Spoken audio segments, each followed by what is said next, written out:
Tonight's speaker is Dr Angela Boyle, and this lecture is titled Cowboys and Indians, a biocultural study of violence and conflict in southeast Scotland from AD 400 to AD 800.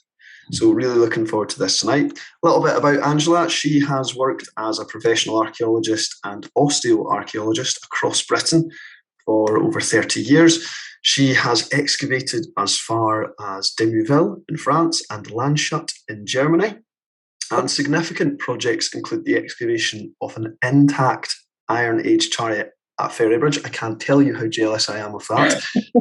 West Yorkshire, and a Viking mass burial at Ridgeway Hill in Weymouth.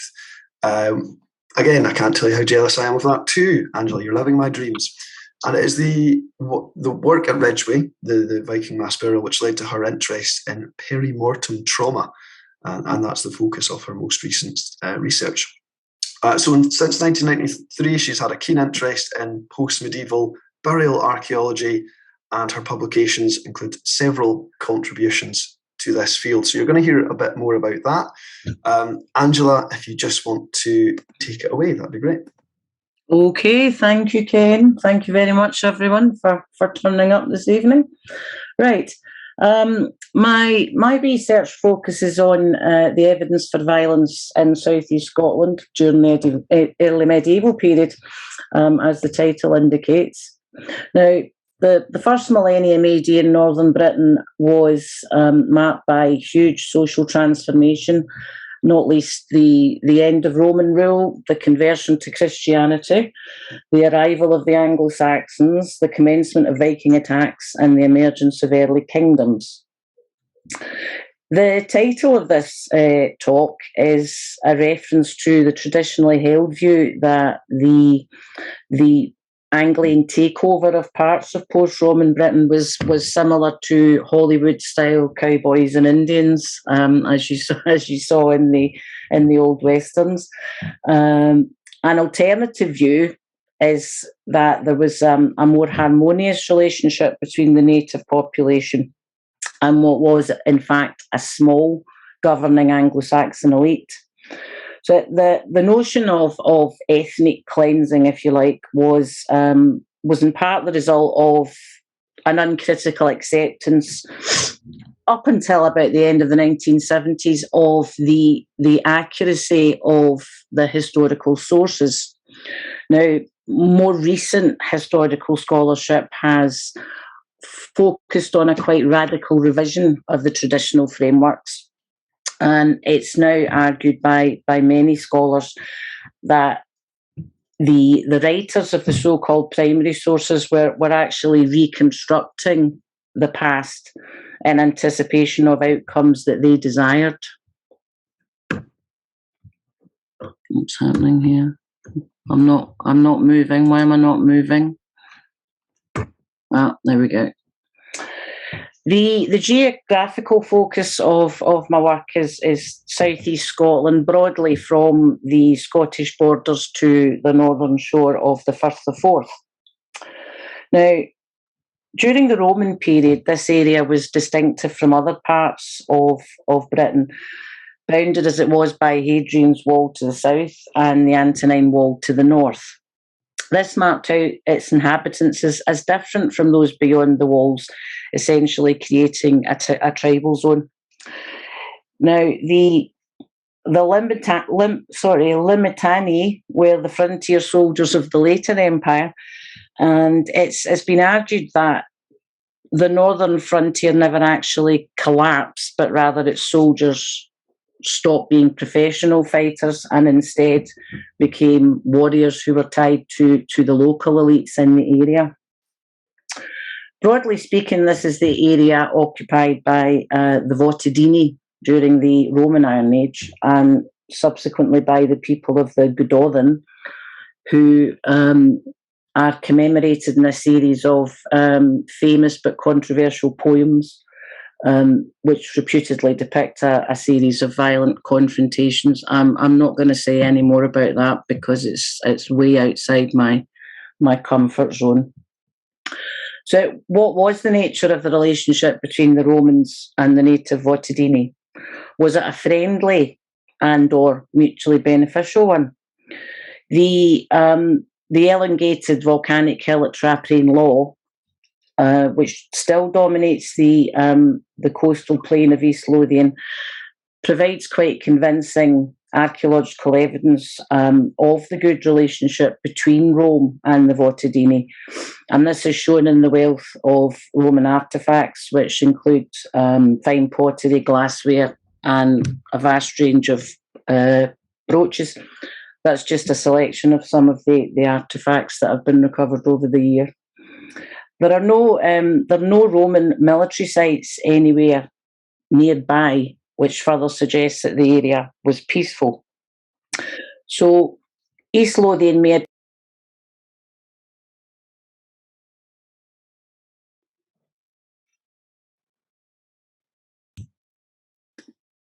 Have I muted? Yes, you okay now, I think, Angela. How did that happen? Where did I get to? The Votadini. Yeah, the Votadini, I think, is where you got to there. Right, okay. So what was the nature of the relationship between the Romans and the native Votadini? Was it a friendly and or mutually beneficial one? The elongated volcanic helitrapperian law dominates the East Lothian coastal plain, and it provides very convincing archaeological evidence that there was a good relationship between Rome and the Votadini. And this is demonstrated by the wealth of Roman artefacts that have been recovered from the site over the years, some of which you see in the image now. There are no Roman military sites anywhere nearby, which further suggests that the area was peaceful. So East Lothian may have been viewed as a friendly territory, perhaps treated as a client kingdom of Rome, and it would have acted as a buffer against potentially hostile groups which were located further north. It's conceivable that this good relationship the Votadini had with Rome made them more amenable to the subsequent occupation by the Anglians, and that takeover was more peaceful than was traditionally thought.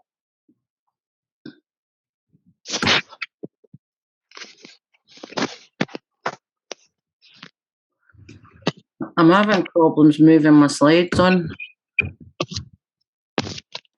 You just press right on your keyboard. That'll also move the slides, or it should do. There we go. Right, brilliant, thank you. Okay, the period commences with the end of Roman occupation in around 400 AD and ends with the commencement of Viking attacks, evidenced by the sacking of Lindisfarne in 793 and Iona in 795. Now, as I said, the traditional view is that conflict and violence was endemic during this period, and there are plentiful textual references to northern Britain. Other points of view suggest that the survival of the British place names for what were to become Anglian centres of power, such as Dunbar, is evidence of a peaceful takeover of existing power structures. My research is the first regional synthesis of the osteological evidence for non-accidental trauma in South East Scotland during this period, and it's complemented by a range of biomolecular and scientific studies. Much of the material was actually recovered during the 19th and early 20th centuries, and a significant proportion of it hasn't been osteologically examined until now. So the main aim of the research is to determine to what extent the traditional view of extreme levels of violence can be validated or invalidated by the osteological record. To what extent were the indigenous population and the invaders assimilated? What was the nature of the relationship, for example? Well, the primary focus is on the identification of skeletal markers of violence. Other strands, such as the archaeological evidence for burial practice in the period, material culture, depictions on carved stones, and historical sources have all been incorporated into my work. Nonetheless, it's important to stress that the physical evidence of injury whether healed or unhealed, is the most direct evidence of violence and its results. So skeletal analysis forms the cornerstone of any study of non-accidental trauma. The study area encompasses two overlapping and related sets of mortuary practice, which appear to have developed out of preceding Iron Age traditions, becoming widespread between the 5th and the 8th century AD. The first of these is the Longhurst Cemetery, which is defined by the burial of unaccompanied inhumations in a supine extended position, orientated broadly west-east in well-organised rows. You see a couple of examples here. The cemetery to the left is Catstane, which is near what is now Edinburgh Airport, and the other is Thornybank. The second mortuary tradition is located in eastern Scotland beyond the Firth of Forth. It's also typified by west-east orientated and supine extended inhumations in Longkirsts. What distinguishes this tradition, however, is the presence of square, rectangular, circular low cairns and low mounds. Now, with the exception of the deposit of human remains from Cramond, which I'll look at in some detail, and a small group from the so-called Seacliff Mausoleum, all of the burials within the study group conform to one or other of these traditions. The artefactual record for weaponry, both native and Anglian, is notably sparse in the region and indeed across Scotland as a whole. This is partly due to the absence of accompanied burials, which is in marked contrast to the really richly furnished examples that characterise burial in the south. I was clutching at straws here, so top left is a sword, but it actually comes from Bamborough, just outside the study area. Bamborough was an important seat of the Northumbrian kingdom. Bottom left is a high-status golden garnet sword fitting, assumed to have been part of a rich Anglo-Saxon warrior grave, but it could equally be a casual loss. It was found in West Craigie with a probable 7th century date. The object in the middle, also quite high status, is a golden garnet cloisonné stud, which would have been part of a sword harness. It too has a probable early 7th century date. It was found near East Linton in East Lothian. Again, it could easily be a casual loss. The image on the right side shows a spearhead and knives from the fortified site at Donad, which many of you will, of course, be familiar with. Weapons and scenes of fighting and combat do appear on many of the carved stones of the period. These are concentrated mainly in northeast Scotland. Spears are by far the most commonly depicted weapon, although swords, axes, clubs, knives and daggers also appear. The image on the left from Inchbrayock shows a man with a sword and a club who is apparently threatening a priest. The image second left is one of my favourites. This comes from Glamis. On the top half of the image, you can see two pairs of legs sticking out of a cauldron. Now, presumably these individuals are being drowned, and there are certainly references to drownings in the Irish annals. The Picts were rather fond of drowning their enemies, and below the cauldron you can see two men fighting with axes. Second from the right, very famous one from Riney in Aberdeenshire, showing a very fierce-looking man with pointed teeth. He's carrying an axe. this type of axe has actually been interpreted as an axe hammer, believed to be a tool used for killing or sacrificing cattle. But this doesn't preclude its use to inflict violence on humans. The image on the far right is from Innsbruck, and although it's a hunting scene, it shows a man on horseback with sword, spear, and shield.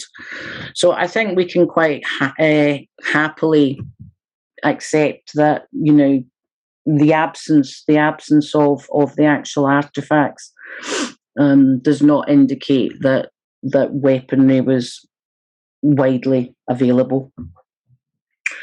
Now, as I said, an important aspect of this research is the integration of biomolecular and other analyses.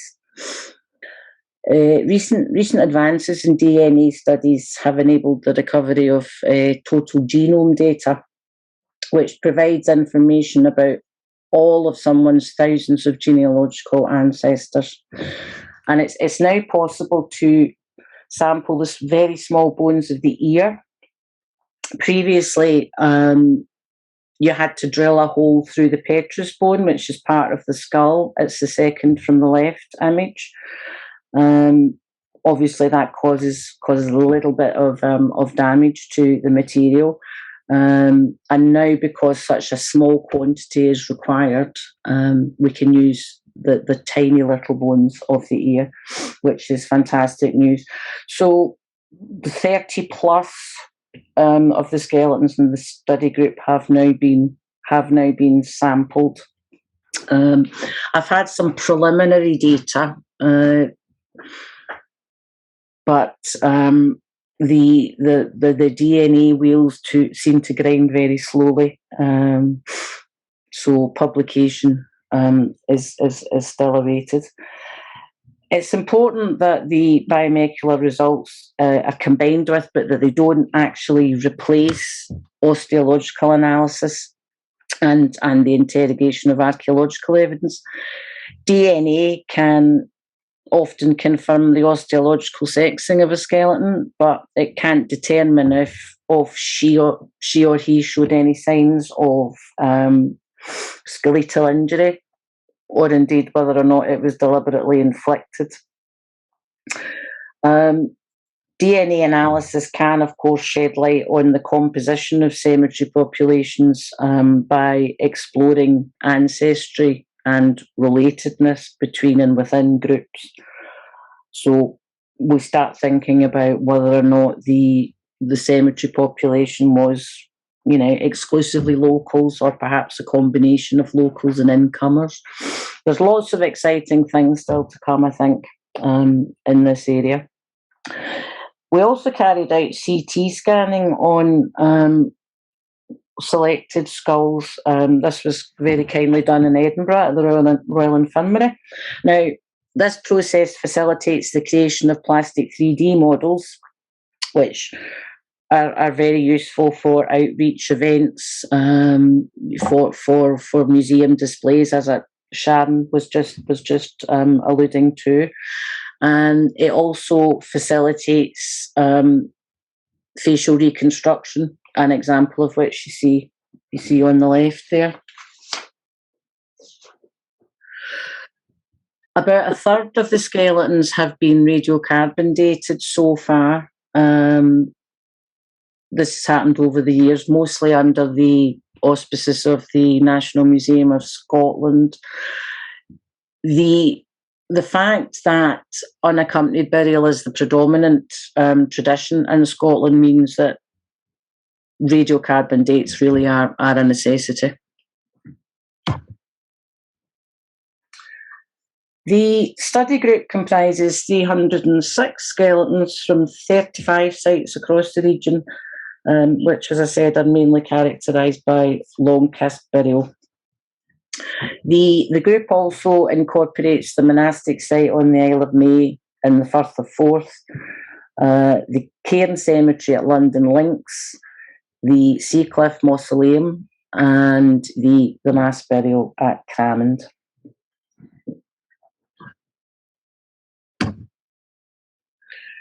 just over half of the skeletons exhibited good preservation. Most of these came from London Links and the Isle of May, although it's never an ideal world, and at the Isle of May, completeness of skeletons was compromised due to the extent of intercutting and reuse of graves. Reconstruction of some of the material, for example, from London Links and Cramond, was attempted in the past with mixed results. As I said, most of the material was recovered in the 19th and early 20th centuries. Now, I noticed during analysis that the older material seems to be better preserved. And I think this raises potential questions about the effects of more recent environmental pollution on buried archaeological remains. It was common practice in the 19th century and to a lesser extent in the early 20th to retain only skulls and or mandibles from archaeological contexts, and this accounts for just over a third of the assemblage. Males are in the majority, as you can see from the image, followed by near equal numbers of females and unsexed adults. Given the number of unsexed adults, this is unlikely to be statistically significant. And of course, a clear male bias has been introduced by the inclusion of the largely male monastic community at the Isle of May. Recent research by Adrian Maldonado, who spoke a few weeks ago, suggested that field cemeteries tend to have a majority of females, and this seems to be borne out in part by my research. There were a total of 254 adult skeletons, and for a variety of reasons related to preservation and completeness, most could only be placed in the broad adult category, which means upwards of 18 years. The bulk of the males fell into what we call the prime adult category, so broadly speaking, that's ages 25 to 35. There were twice as many prime adult males as there were young adult males. Most females could only be assigned to the broad adult category, as I said, aged 18 years and over. You can see from the image that there's a clear underrepresentation of non-adults in the study group. And again, this seems to confirm Adrian's assertion that infants and subadults are an almost invisible category in long-kissed cemeteries. I've not seen much to contradict that assertion, which begs the question: where are they buried? I don't tend to buy the argument that non-adult remains don't survive as well. That just doesn't stack up. So, traumatic injuries have been classified as antemortem or perimortem, healed or unhealed, blunt force, sharp force, or penetrating from a projectile or pointed weapons. It's crucial to attempt to determine whether injuries or fractures occurred during the life of an individual, around the time of death or after death. Any injury directly associated with manner of death is considered a perimortem injury. Antemortem injuries are those that precede the death event, whereas postmortem injuries follow it. The classification of injuries is complicated by the effect of postmortem changes, which I'll touch on briefly in a moment. Now, trauma, in particular perimortem trauma, was not by any means universally considered to be a priority in older reports. So a re-evaluation of older material, older published assemblages, has been undertaken alongside completely new analysis of the earlier material. And this has led to the recognition of previously unknown examples of deliberate injury from both published and unpublished assemblages. Injuries can be subdivided into three main categories: sharp force, blunt force, and projectile. The term sharp force refers to penetrating injuries caused by a sharp-edged instrument. And as the term suggests, blunt force trauma is inflicted by an object without a sharp edge, such as a sling stone. Projectile or penetrating trauma includes injuries produced by slow-moving weapons, as well as wounds caused by missiles such as arrows, bullets, and javelin-type weapons. Now, of course, skeletal trauma only exhibits a small proportion of the total range of injuries that could potentially affect an individual. Since soft tissue injuries, even fatal ones, leave no skeletal indicators.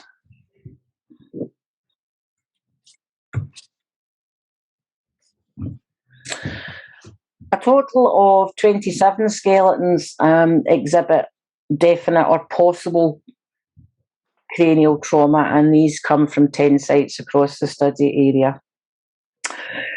This provides a prevalence rate for all cranial trauma of 11.64%. The overwhelming number of affected individuals were male, 23 out of the 27. There were 2 females and a single neonate from Cramond. That number 10 skulls exhibit evidence of ante-mortem blunt force cranial trauma, therefore injuries which they survived. And you see some examples on the screen here. The skull on the left exhibits a depressed linear fracture on the left side of the skull. The central image shows a male from London Links who has a healed broken nose, and the one on the right is a broken cheekbone. Now, of course, it can be argued that certainly the nasal fracture and the cheekbone fracture could be accidental injuries. Cut marks on bone are regarded as definitive and direct evidence of human involvement, since no process has yet been identified which produces marks that can mimic slicing, chopping, or scraping. 5 skulls show evidence of ante-mortem sharp force cranial trauma. So again, they live to tell the tale. All are male with the exception of a single female from Dunbar.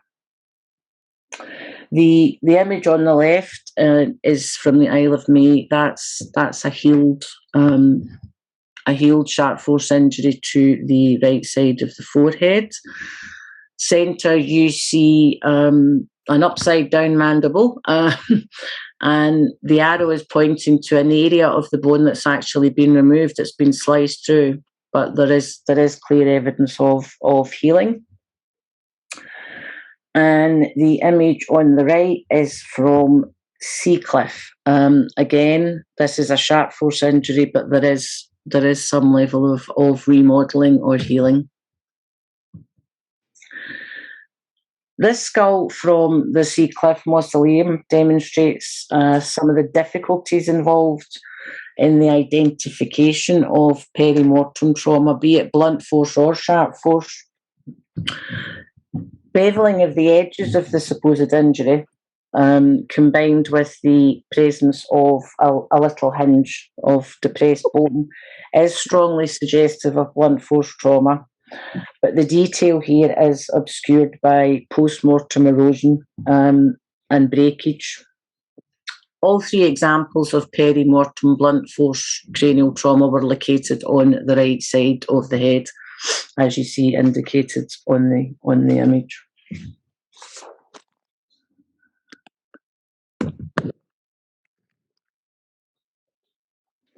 Nine skeletons from the group exhibit evidence of perimortem sharp force cranial trauma, so fatal trauma.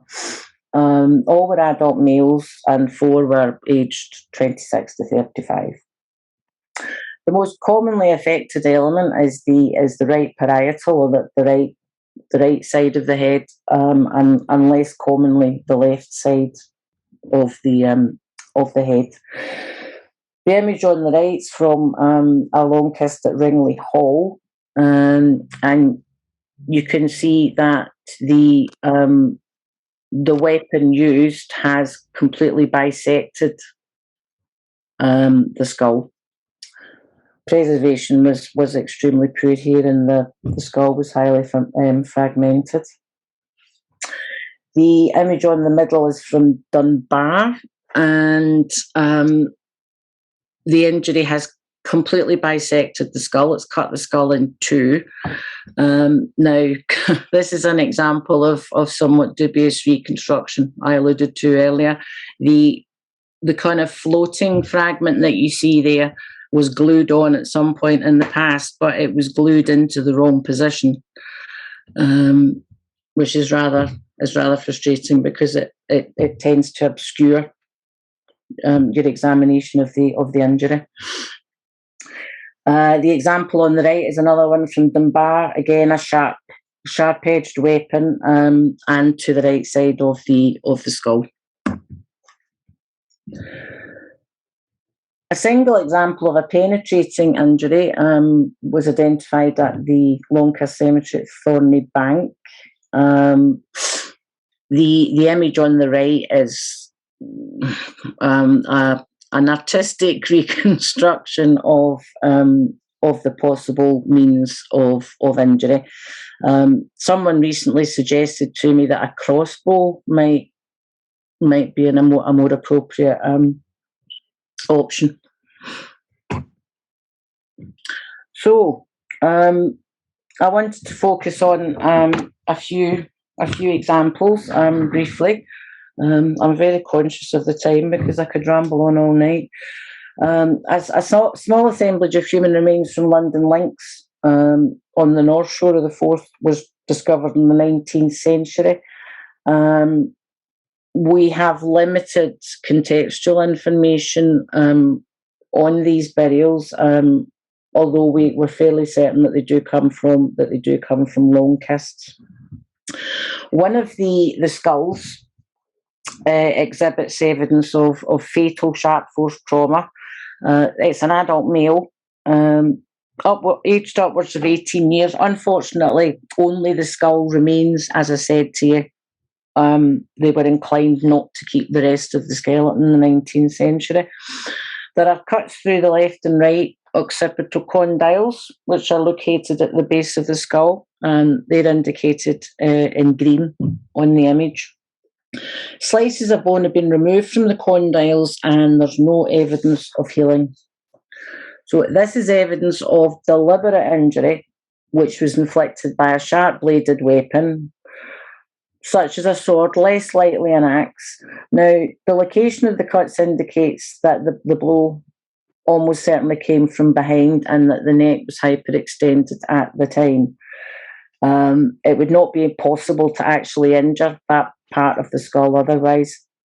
The image on the right is an artist's reconstruction of how he may have died, but it's not that far-fetched, given the osteological evidence. As I said, we only have the skull, so no chance of looking for defensive wounds or postcranial injuries, which is quite frustrating.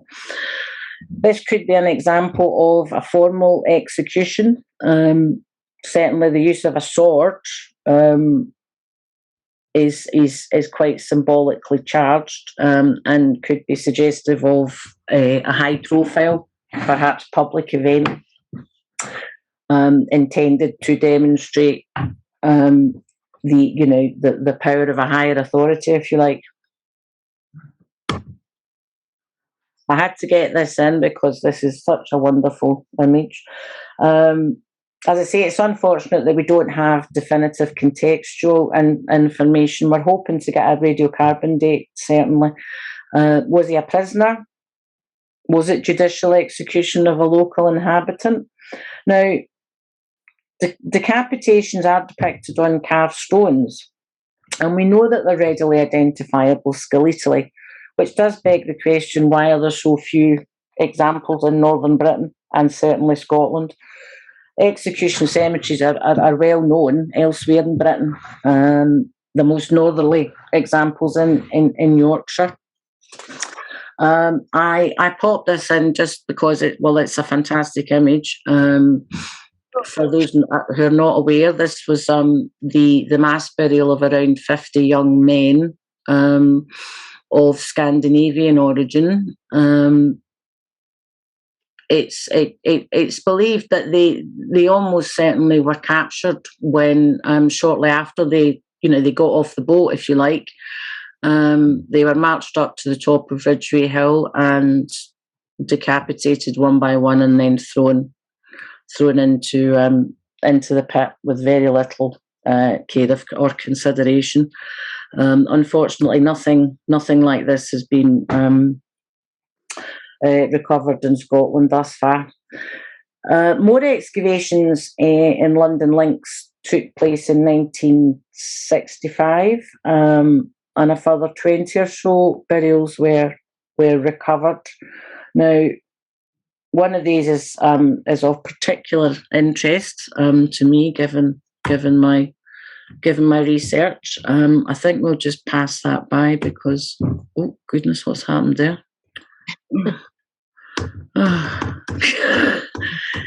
You can tell I'm not technologically minded, eh? Okay. Yes, one of the skeletons was of particular interest to me.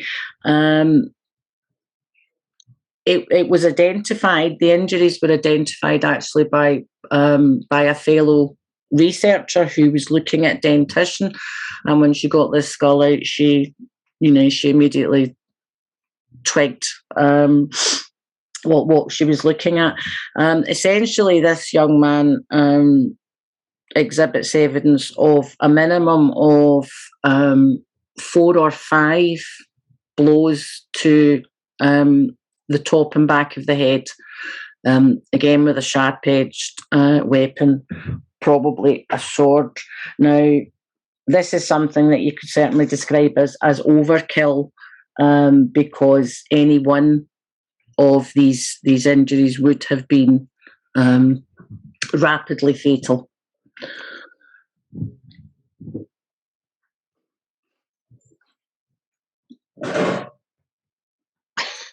Cramond is most famous for the existence of its Roman fort. It's located on the south of the Firth of Forth, established during the Antonine invasion. There have been numerous excavations over the years, one of which in the 1970s revealed a deposit of human skeletons which had been rather unceremoniously dumped into the latrine which had previously served the bathhouse. At the time, it was believed that this was a medieval deposit, and the material just went into a box and was largely forgotten about until it's about 10 years ago now, I think. John Lawson, who's the Edinburgh City archaeologist, renewed interest in this material, and radiocarbon dating showed that the skeletons were deposited in the 6th or the 7th century.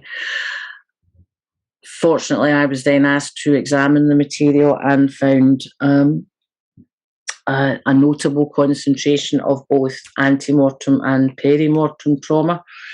As I say, you can see that the bodies have been thrown in with very little care in a variety of orientations and positions. Sorry, excuse me. The central image shows a depressed fracture which has healed. This is the same skull. This is a young adult male. And bottom right, you see a very fine incised line, which is an example of antemortem healed sharp force injury with a sword or indeed a knife.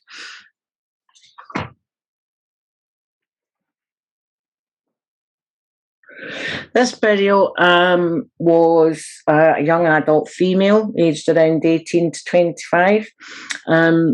The isotope analysis suggests that she grew up in the locality. Perimortem, blunt force trauma, was identified on the right side of the head. It's possible that this was caused by the butt end of a spear.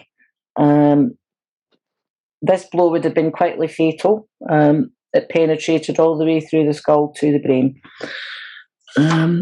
So she didn't have much of a chance. The imaginative reconstruction was produced for a recent exhibition at Edinburgh Museum.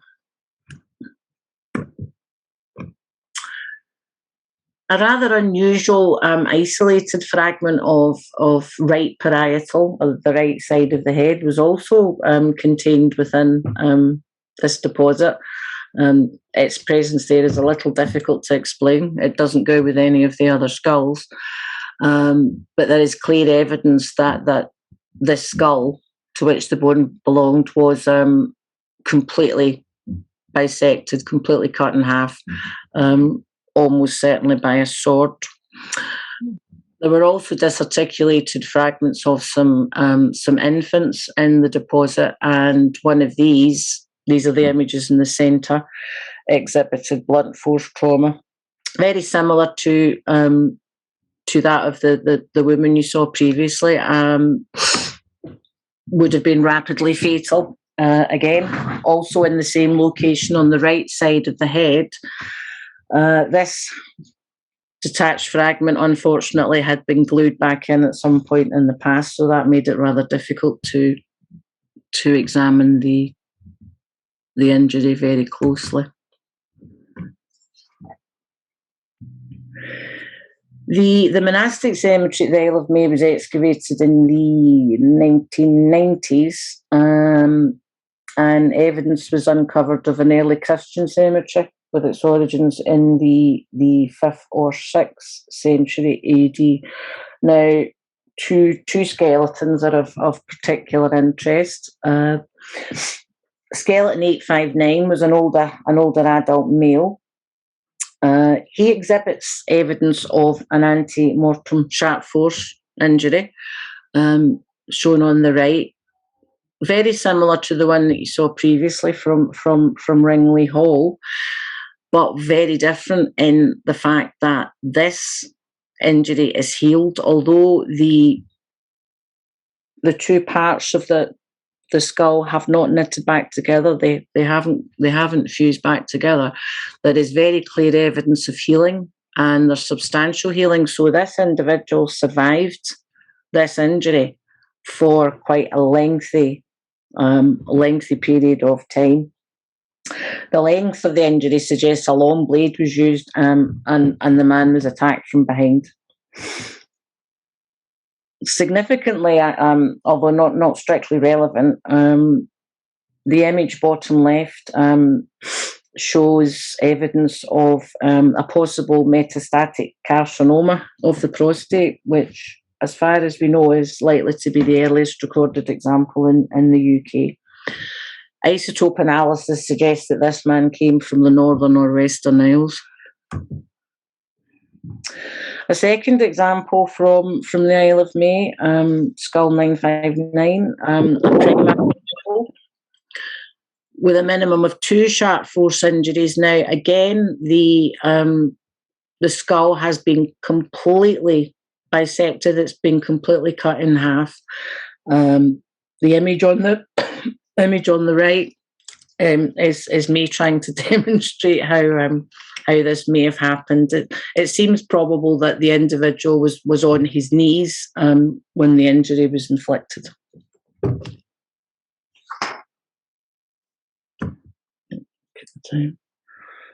I'm going to bypass a couple of these because I'm talking too much. Very quickly, show you some examples of taphonomic changes which mimic traumatic injuries. Unless you are very familiar with what you're looking at, it's easy to be fooled by this sort of thing. And I noticed while I was doing my research that there's very little published reference to the changes that occur in the post-mortem period, which is something of a gap in our knowledge, because, as I say, you need to have a lot of experience in order to identify these sorts of things. Examples there of post-mortem change on the left. It's mimicking an injury inflicted by a bladed weapon, and the one on the right looks very similar to the projectile injury that I showed you earlier. Another couple of examples on the left there, that hole in the skull. This is from the Pictish fort at Birkhead, and it was discovered in the 19th century. Always been accepted that it was a fatal blunt force injury, and it's not. It's post-mortem damage, probably caused by the workman who discovered it. Similarly, the bone on the right is from Pictish Cemetery, Akergill. We wanted to look more closely at that, and this is a microscopic view, and you can see striations quite clearly indicated by the arrow. So we got excited about this until the radiocarbon date came back, and it was Neolithic. So again, this is more likely to be excavator damage than actual trauma. So, as I said, weapons and combat scenes do appear on many of the stones, and they go some way to supplementing the sparse artefactual record. Spears are by far the most commonly depicted weapon, although swords, axes, clubs, knives and daggers also appear. Images of shield-bearing spearmen are common. The use of archery is implied on Sweno stone. There are images of cavalry alongside infantry. The image on the left is from the Aberlemno stone, and it shows a man wearing a helmet, and adjacent to him is a fallen soldier who appears to be getting pecked by ravens.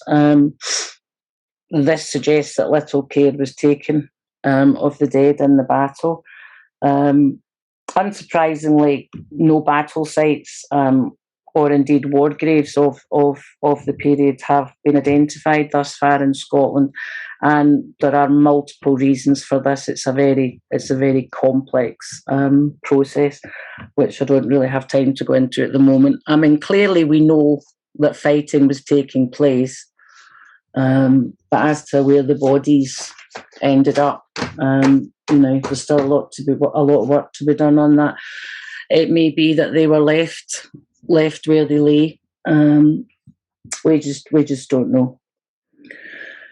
It's generally agreed within modern forensic science and from ethnographic evidence that injuries to the left side of the skull are caused by a fairly formal style of fighting, face to face with a right-handed opponent.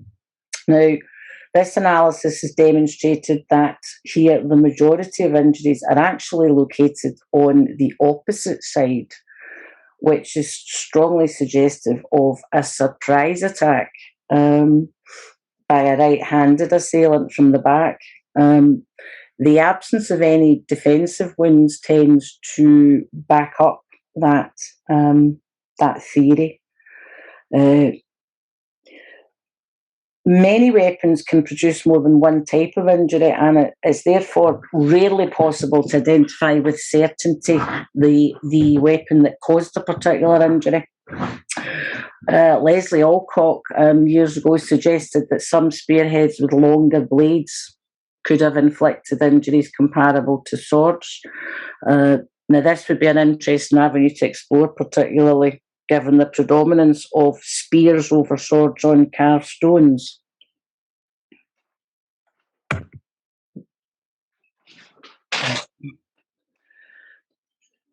Data on prevalence rates for regional studies of interpersonal violence is not at all easy to find, and levels of detail are variable. This is because you don't really see large-scale kind of regional studies of this particular aspect of osteology. Nonetheless, it's clear that the prevalence rate here is unusually high. The highest prevalence rate is seen at Cramond, followed by London Links and Dunbar. These are all indicated by the red stars on the distribution map, and of course the Isle of May. This seems to demonstrate a concentration in and around the Firth of Forth, which was essentially the frontier with Pictland. So there are one or two isolated examples further inland, but the concentrations are clearly in and around the Firth of Forth.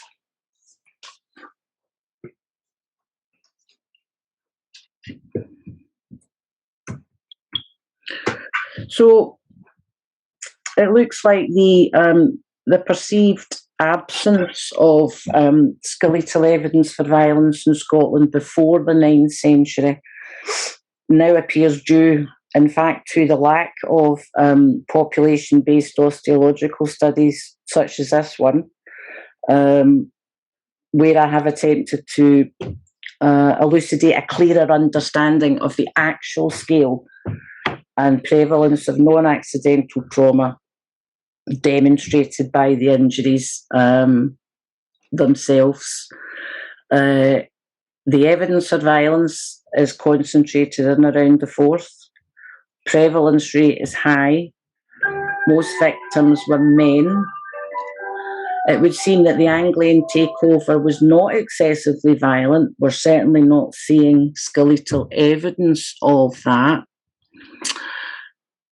The possibility that formalised fighting might have been less common than surprise attacks, ambushes, massacres, raids and the like, I think needs to be considered seriously. It may be that the threat of violence was in fact enough of a deterrent to put people off, essentially.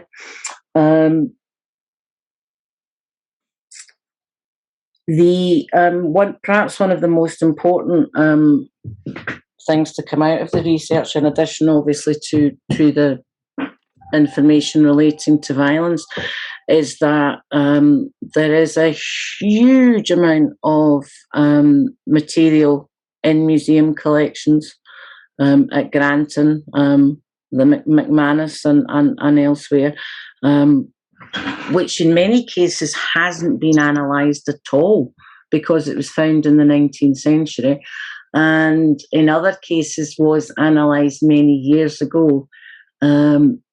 It's important to emphasise that the field of trauma studies is changing rapidly all the time. There's a huge input coming from the forensic world, And techniques are evolving, and we're getting better at identifying the evidence for trauma.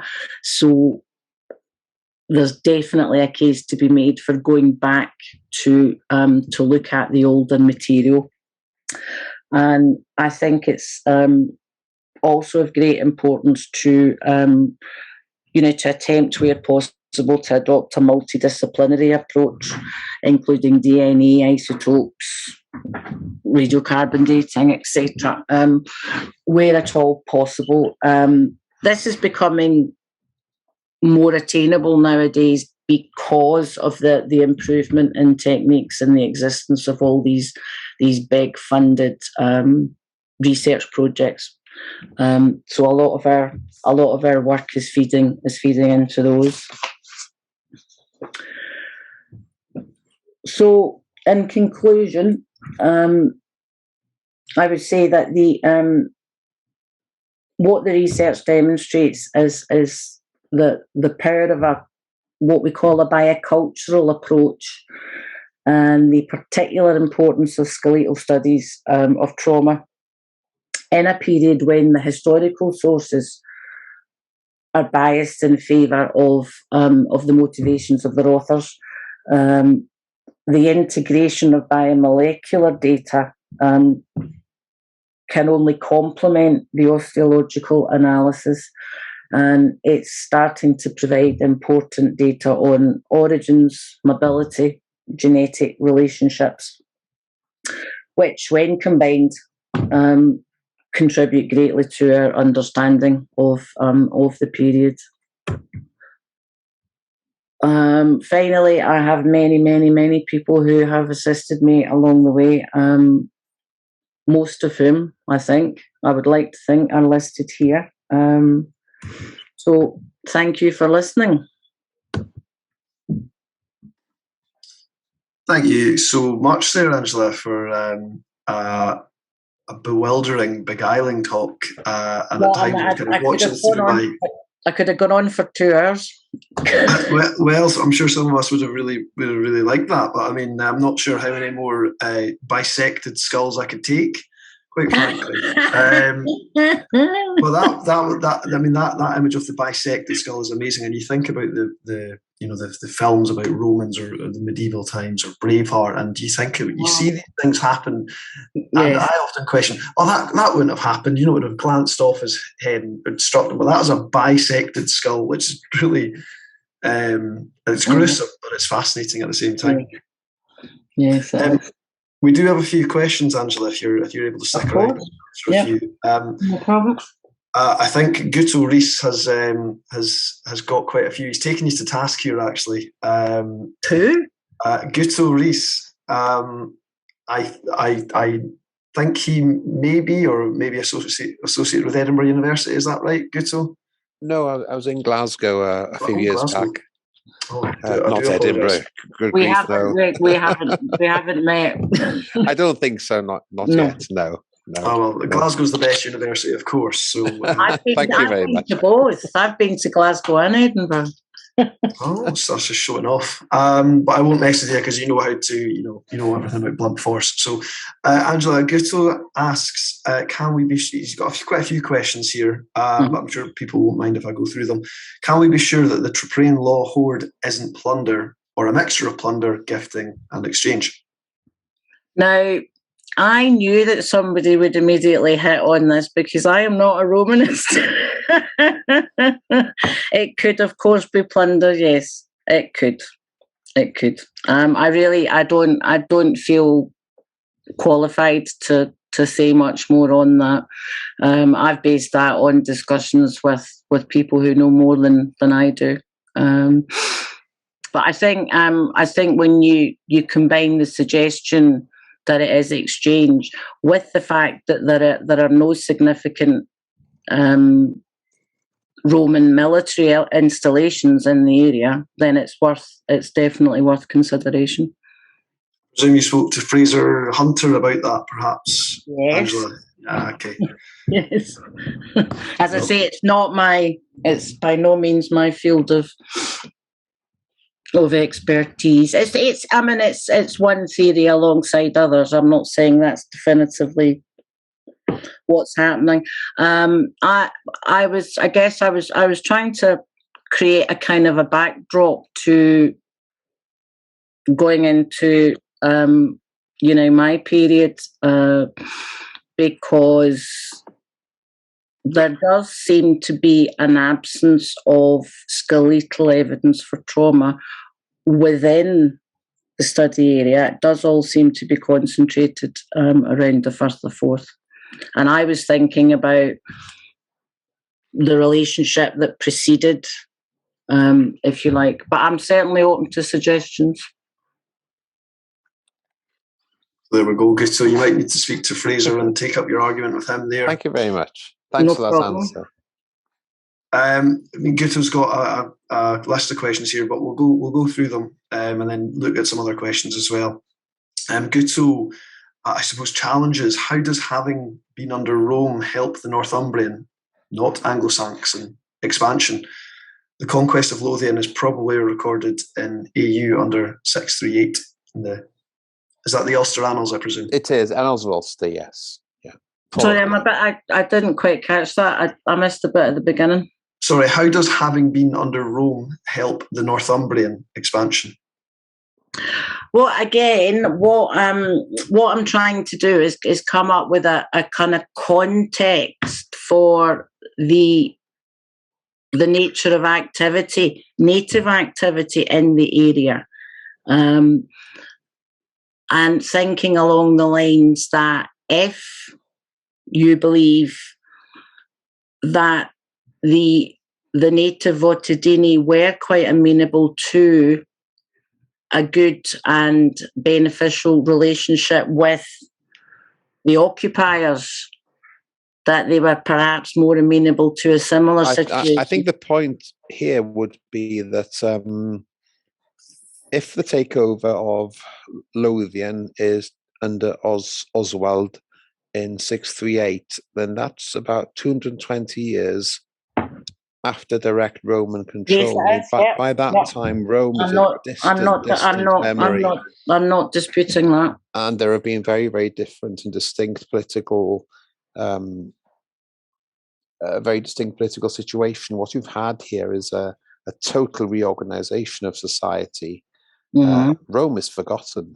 I mean, it's there in the background, but you've had new sort of tribal groupings or kingdoms emerging, new types of warfare, Christianization. I think this is all of which I alluded to. I mean, I think this is quite interesting because I'm an osteologist, and what you're picking up on is all the kind of non-osteological things that I have said in an attempt to provide some kind of a backdrop, but I'm not a historian. I'm not a historian. I mean, all I can say is that the arguments that I have discussed with people more knowledgeable than me, and which appear in my thesis, were not shot down, unreservedly. But I'm more than happy for people's people to contribute their opinions, people that know better than me. I presume you're a historian. Historian linguist. Yes, there you go. Well, then that sounds like there's scope for further research where you can combine both of your... There is. Well, there's huge... You see, this is the thing. So many different kind of subdisciplines are operating almost in isolation, and a lot of osteologists are very guilty of just writing their bone report and not making any attempt to try and put it into context of any sort. And I think we're kind of missing a trick, really. Well, I think this is what is so important about meetings like this. Is yes, it does for sure. It does bring archaeologists and specialists like this together. And I think this is absolutely crucial for our understanding of it. I mean, I want,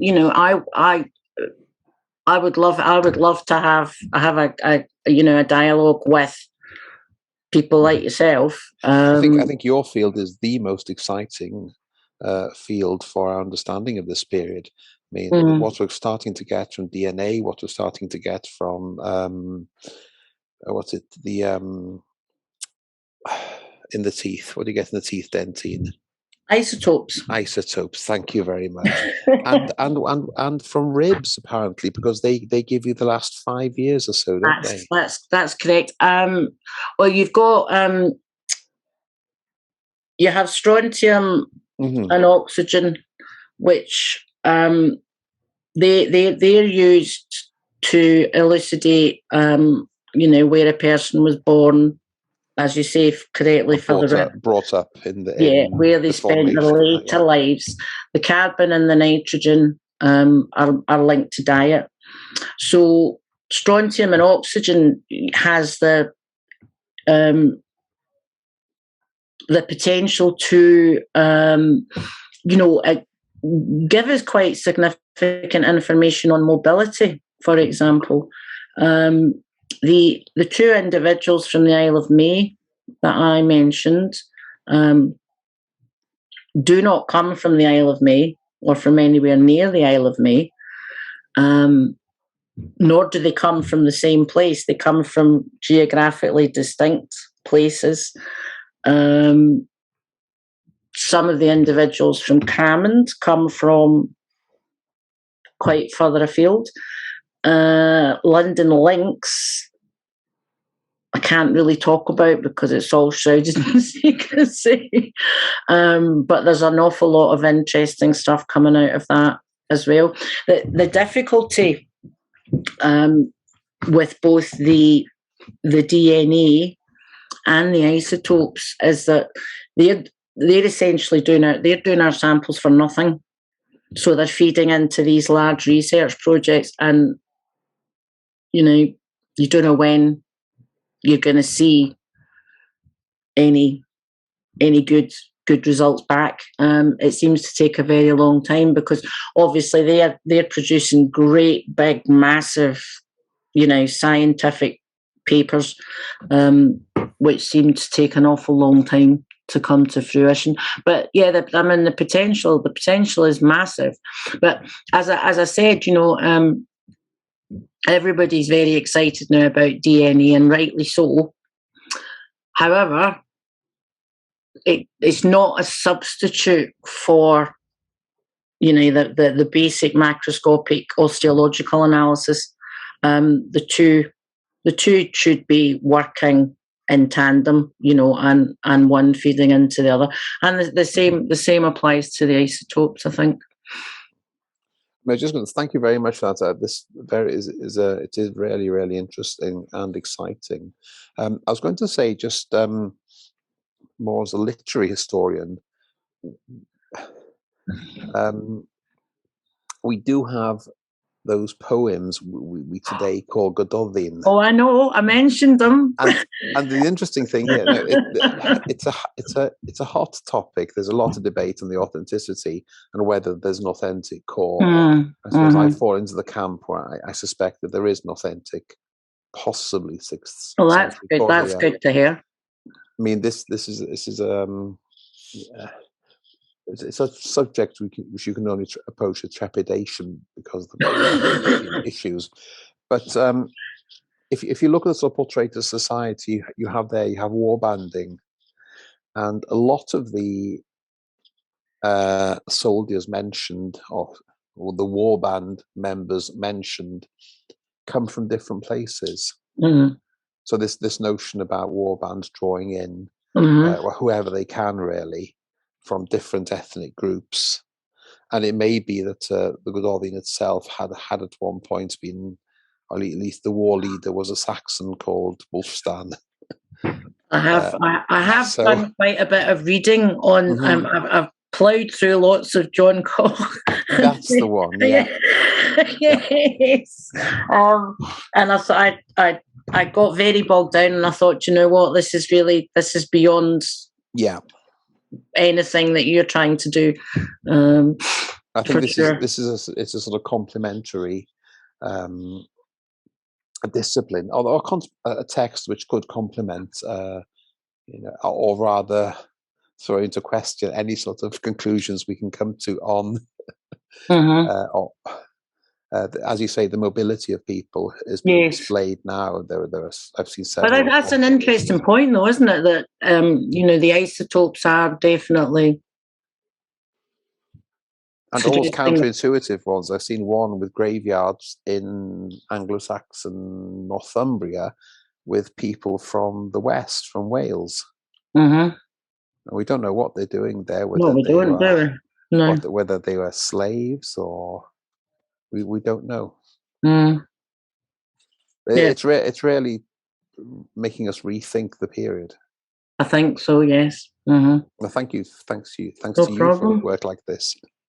There we go. It sounds like there's more to be discussed there. If you need to chat to each other, then that would be happy to send out emails, or I'm sure Angela will get in touch with you, or Guto can get in touch with you as well. So, I think that's. So where are you now, Guto? Are you in? Did you say you were in Glasgow? No, I was in Glasgow. I'm in Belgium now. But, wow! I'd be very interested in further details if. Okay. I'm sure we can get that from the emails. Happy to arrange that. There we go. What a beautiful story. After all that violence, now there's a coming together of a peaceful nature. So very pleased to see that. I think most of your questions did kind of relate to that, Guto. So I think I'll move on from them. Actually, there's only a couple more questions. So I'll give other people an opportunity to ask a question. So there's only really two more questions. One from Pauline Clark. I think this was possibly covered in the chat, but she has just quickly asked, right hand injuries suggest attack from behind? That's a question. No, what the point I was trying to make was that it's generally accepted that formalised fighting, i.e. face-to-face, will result in a predominance of injuries on the left side, whereas I'm seeing injuries on the right side predominantly. So unless we assume that everyone wielding a sword was left-handed, I think you can argue. Isn't this when somebody's being struck, when they've just turned around to run away, and somebody just jumped on them? Exactly. That's when the opportunity is going to be there to kill somebody. Yep. You're going to be less likely to kill somebody if they're holding a spear and they've got a shield in front of them. The minute they turn around. The whole issue of the spears is quite interesting. I did mention that Leslie Alcock suggested that some of the longer spear types could have been effectively used, like a sword. Yes. But obviously, we have so little in the way of actual artifactual material to go on. But clearly the weapons were there because they were inflicting these injuries. But the pattern I'm seeing seems to contradict the broad norm. But again, that's something that really could benefit from a lot further research. As I said, trying to find comparable data is really, really difficult because people aren't doing, these sorts of studies. Well, if they are, I don't really know about them so far. And that there's huge scope for doing these more kind of regionally based analyses of maybe one or two aspects of an assemblage, like trauma, for example. Things like diet and general health and stuff. They've been done to death, and well, they do of course shed light on the period, but given the nature of the historical sources and the absence of artifacts and the like, I think that the potential for the osteological analysis of trauma is massive. I really struggled to find comparable prevalence rates, for example, because they're just not there. So that was quite difficult. Just a quick follow-up on that question from, I think this is Catherine Haig, but KGH. Angela, where are the spear injuries you've encountered, body, head, just to get an idea of how these folk were fighting? Where are the what injuries? The spear injuries. Well, I did make it clear that it's quite difficult to to assign a particular weapon to an injury. There was one projectile injury, which was the little circular one, which I said may have been a crossbow. All the other sharp force injuries are swords or axes. Given the severity of most of those, I would say swords are more likely to have been used. Although, as I also said, we can't discount the use of spears for a cutting kind of slashing motion. But certainly I couldn't say I definitively identified a spear injury. The lack of postcranial injuries is quite significant as well. I think we would expect to see defensive wounds, which predominantly affect the hands, the arms, the upper body, and there are none. Yeah, that's fair enough. I mean, you can only research or provide your research on what you've got evidence of. No, it's very, very difficult to say with precision. Like some exceptions do exist. There are examples of skeletons with arrows embedded in various parts of the skeleton. I have a recent example from an example I recently analysed, which is way out of this area. It's a Neolithic skull, and we feel 99% certain that it was a mace head that inflicted the injury, but that it's not something that happens very often. Thanks. That was Kenny Hutchison, not Catherine Haig at all. So, just a final question. I mean, I have so many questions myself because we talk about skeletons. I'm happy for people to email me if they want to.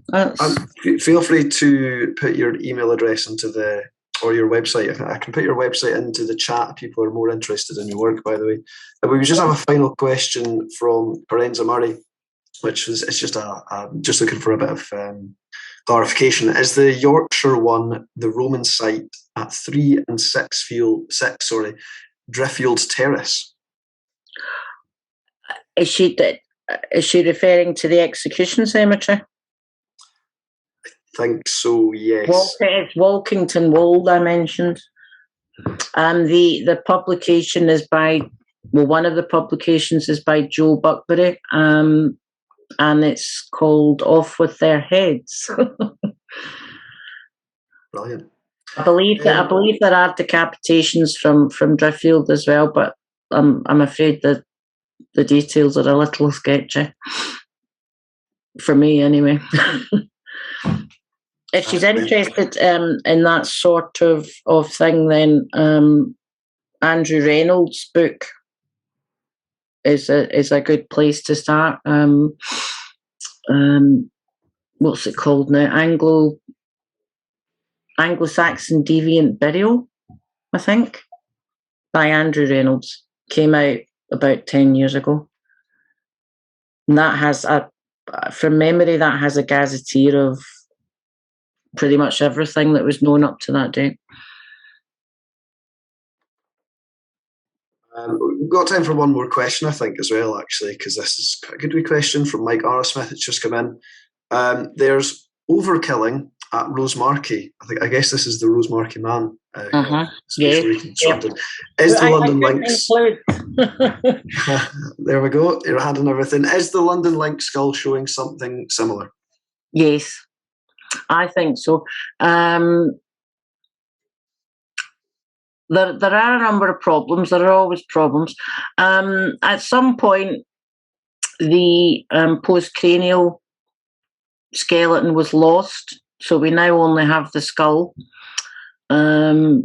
So I can't attest to any injuries other than those that I've recorded on the skull. But certainly there are a minimum of 4 or 5, and any one of those injuries to the skull would have been enough. So I would say yes, definitely you've got overkill, I think.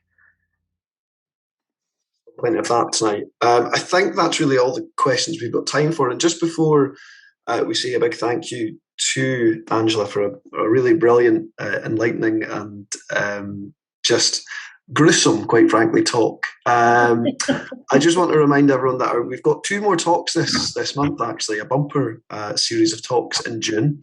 On Thursday, the 16th of June, that's 2 weeks' time, we've got Dr. Susanna Harris, who's one of my former lecturers, providing a talk on cord, cloth and clothing in the Bronze Age, a view from Kilmartin.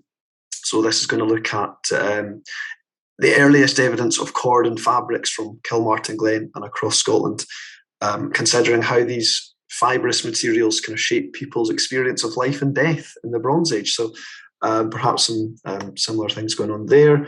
And then, as it is Gypsy Roma Traveller Month, we have a talk on Thursday, the 30th of June at 7 o'clock again.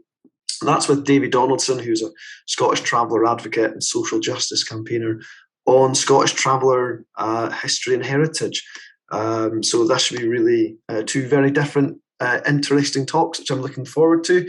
And just a reminder that if you enjoyed tonight's talk, then please do visit our website. It's kilmartin.org, and you can make a wee donation there, or you can find out ways in which you can get involved with us. But just for the last part here, if you could all unmute yourselves, that would be really great. And if we could all show a wee bit of appreciation for Angela's time and her talk tonight, just give her a wee round of applause. That would be really lovely.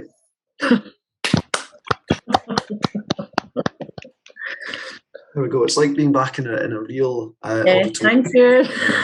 So thanks so much again, Angela. That was really great. And thank you to all for attending. If you've got any questions, you can all feel free to email me, or if you'd like Angela's email, give me a shout as well. But we'll see you in a couple of weeks, hopefully, and enjoy the rest of your evening. Cheerio. Thank you. Thank you. Bye. Thank you. Bye. Bye.